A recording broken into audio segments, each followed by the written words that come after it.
Okay, this is it. So, welcome to the Marriage Recovery Podcast. How to armor your castle against pornography and betrayal. Okay, so we've been needing to do this for a while and we're finally getting it done. We keep putting it off and I feel like we're having all this opposition.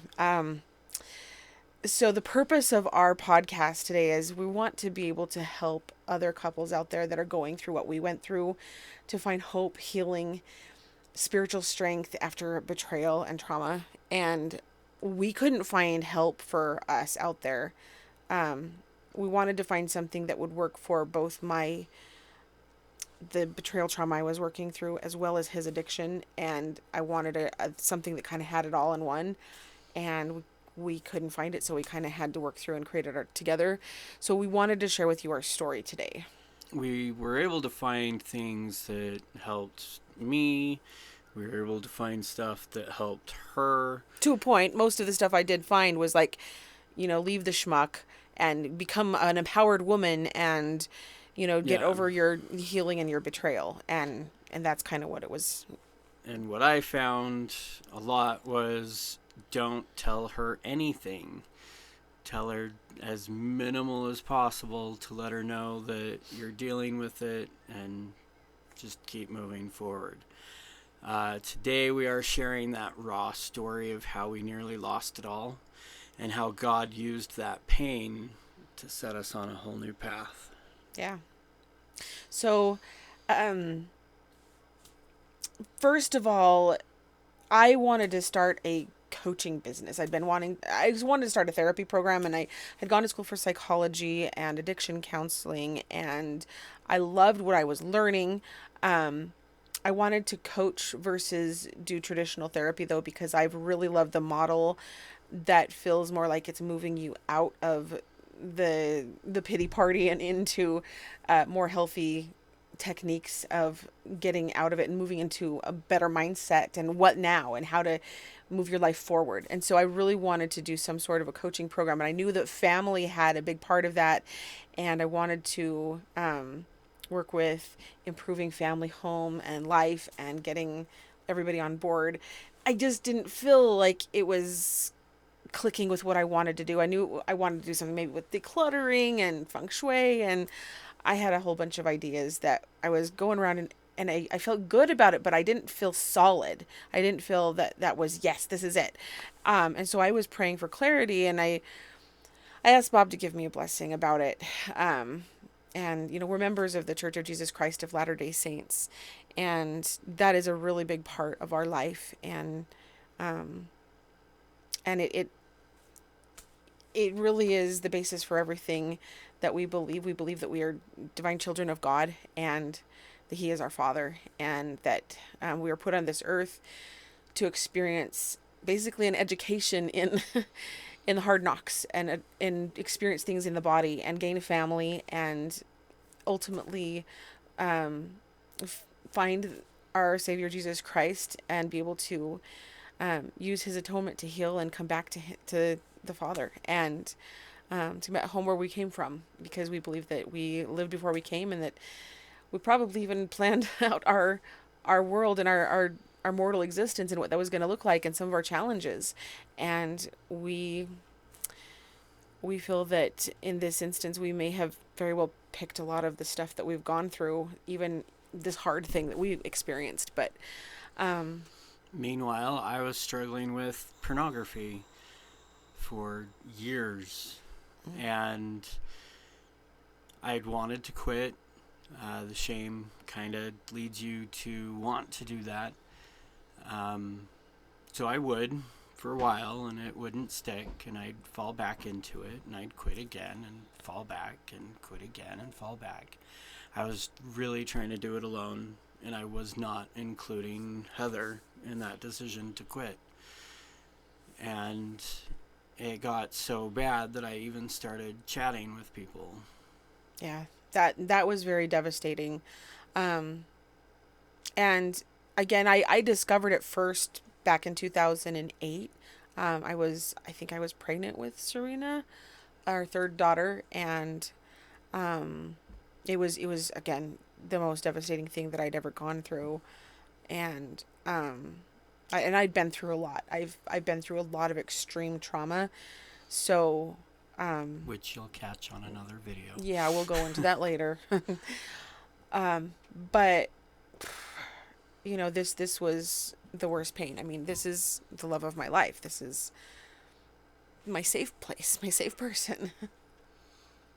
And to feel like I wasn't enough, and that's the issue with a lot of with a woman for pornography addiction with the man, because it's like you, as a woman who is experiencing this, we feel, and I felt, that I wasn't enough, that I couldn't please him, that I wasn't beautiful enough or sexy enough, or that somehow I was broken somehow, and that he needed more than what I could give. And that's not necessarily true, but it's just something that a woman thinks about and goes through her mind.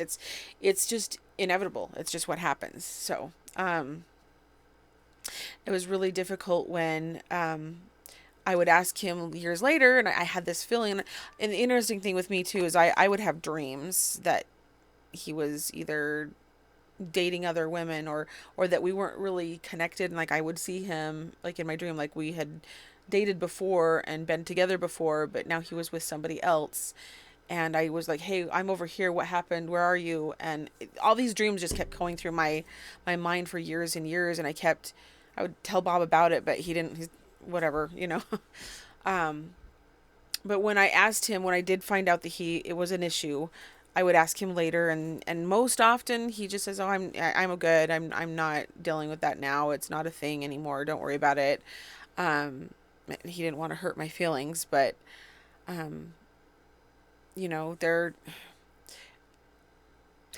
were a couple times where he did admit it, and it was very hard, and I didn't take it well, granted. And so because of that, I think that he just didn't want that pain of having to admit and have to face that again. And there was a day that,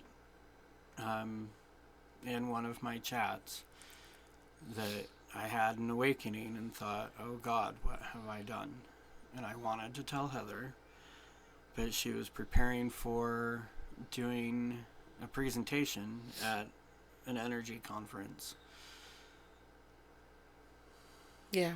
So I sent her an email with some kind of document that I organized for her. Yeah, it was the cutouts for the giveaway that I was going to do, and I didn't see it in my email. He supposedly sent it, but I didn't see the attachment. So I went down to the computer to go find it and see if I could get it resent. And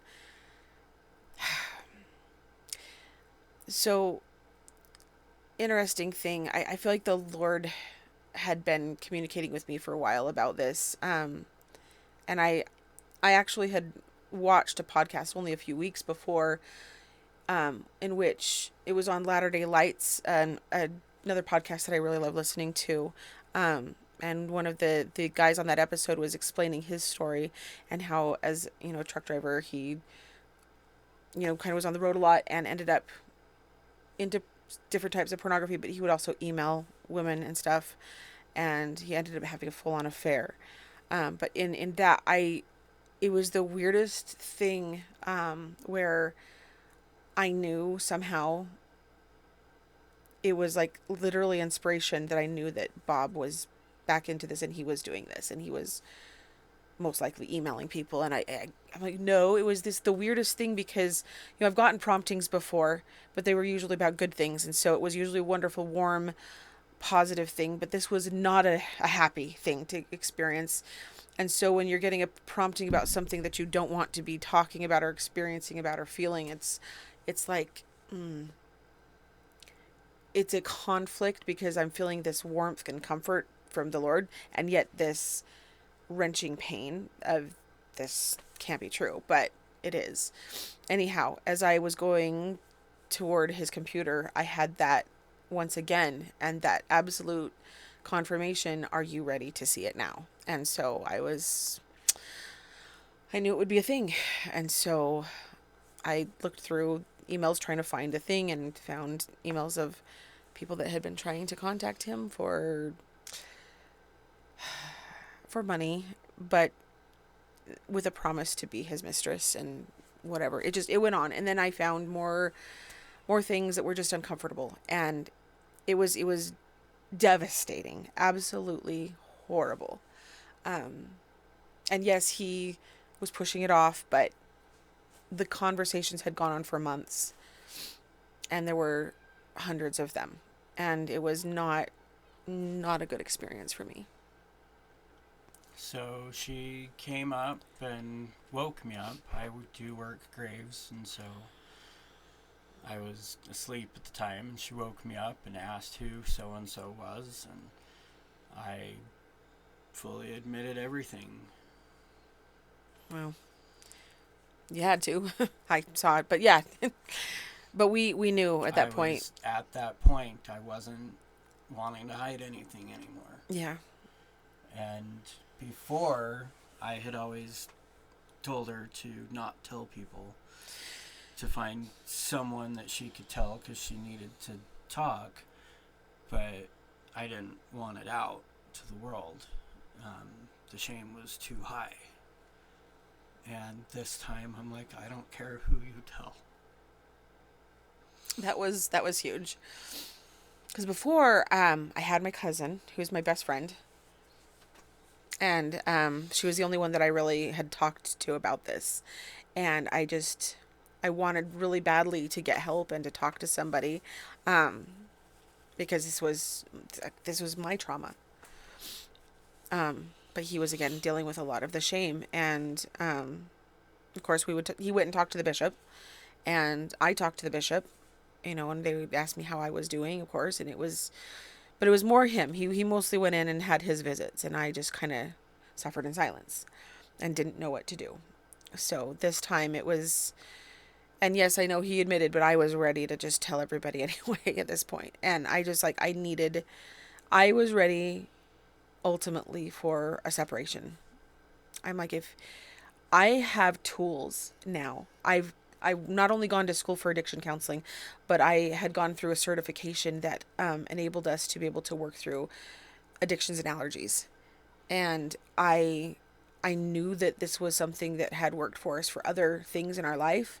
I knew it could help him, and he knew it. And I guess he just hadn't thought of using it at that point. And we're like, let's do this. Let's get it done. Part of me in those moments didn't want to fully out. Yeah. And again, we're dealing with an addiction. And I had gone through a lot of the seminars that talked about pornography addiction and specifically, as well as other types of addiction.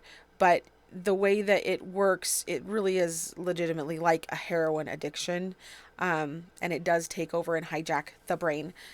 And this is something that I did know deep down. And so because of that, I also understood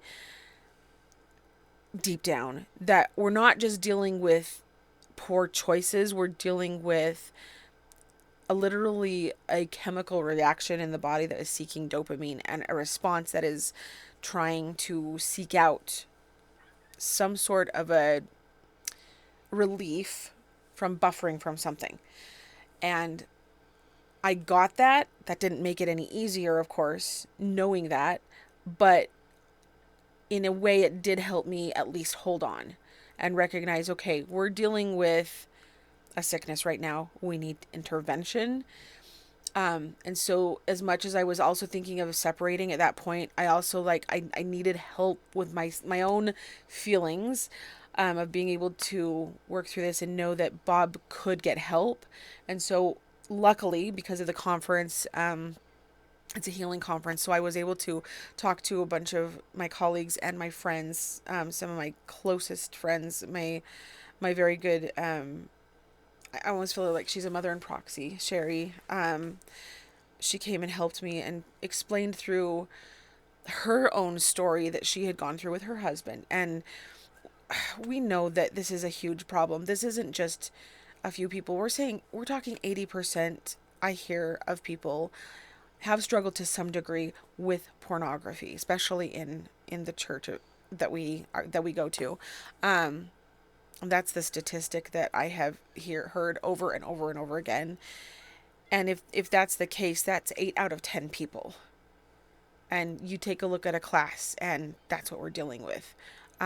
My When I talked to my cousin about it, she explained that in their stake, they were having a hard time finding a stake president that hadn't had a problem, and so that was concerning.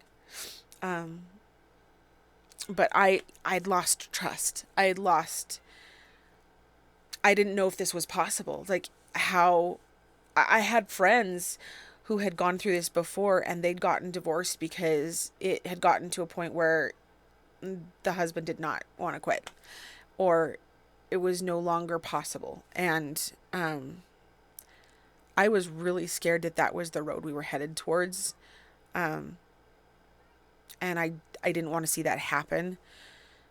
But I also knew that there had to be hope. I believe in Jesus Christ. I believe healing is possible. I do believe that he has provided a way for that, but the traditional things of scriptures and prayers wasn't doing it. Going to the bishop.